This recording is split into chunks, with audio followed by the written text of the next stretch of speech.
Assalamualaikum dan salam sejahtera. Kembali lagi di channel Malaysia Informasi. Kepada anda yang belum subscribe, please subscribe. Thank you support.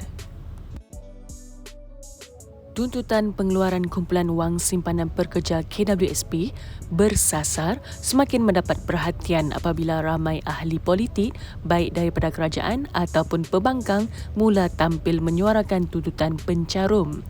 Ini ditambah dengan pengumuman Perdana Menteri Datuk Seri Anwar Ibrahim yang mencadangkan caruman KWSP sebagai cagaran untuk pencarum membuat pinjaman bank ketika sesi penggulungan bajet 2023 Khamis lalu turut tidak mendapat sambutan baik daripada beberapa ahli parlimen. Berikut adalah 6 ahli parlimen yang turut membantu menyuarakan pengeluaran KWSP 2.0 secara bersasar.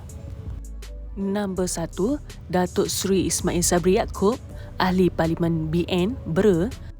Meskipun Ismail Sabri antara pemimpin di bawah blok kerajaan, tidak menghalangnya untuk menyuarakan pendapatnya sendiri berkaitan isu KWSP.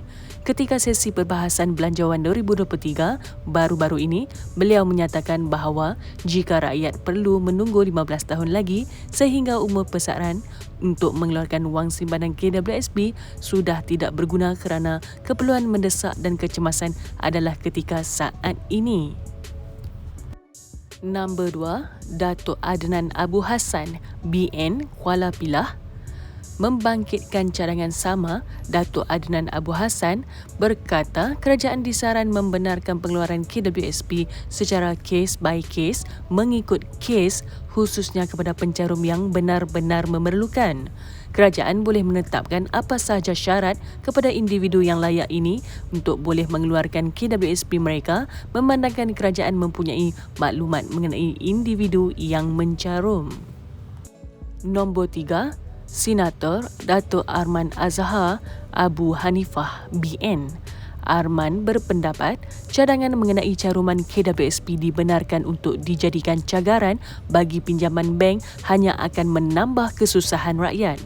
Beliau yang juga ahli Majlis Kerja Tertinggi MKT UMNO secara peribadi tidak bersetuju dengan cadangan yang dinyatakan Anwar di Parlimen. Seterusnya nombor 4, Datuk Seri Syahidan Kasim daripada PN Arau. Syahidan antara ahli politik yang lantang bersuara mengenai isu KWSP dan beliau membawa usul tergempar mewakili blok pembangkang meminta agar perkara itu dibahaskan di dalam Dewan Rakyat. Beliau berkata, kerajaan perlu menyegerakan pengeluaran KWSP secara bersasar kerana keadaan terdesak termasuk peningkatan harga barangan dan kos sara hidup rakyat. Nombor 5, Datuk Wira Mas Ermiyati Samsudin daripada PN Masjid Tanah.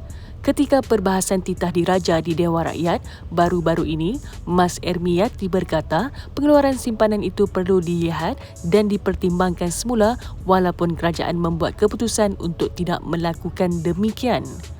Saya mohon bantuan daripada pemimpin kerajaan pada hari ini untuk lihat dan timbang semula walaupun pada minggu lepas Ahli Parlimen Pontian Datuk Seri Ahmad Maslan telah menjawab tidak akan dapat mempertimbangkan.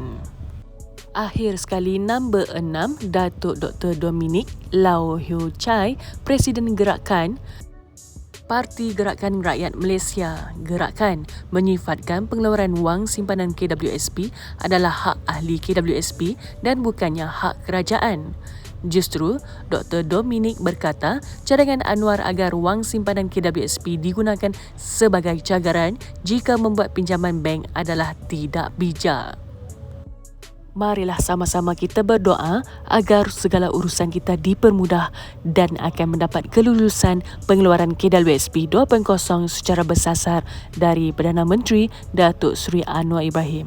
Sekian, terima kasih. Assalamualaikum.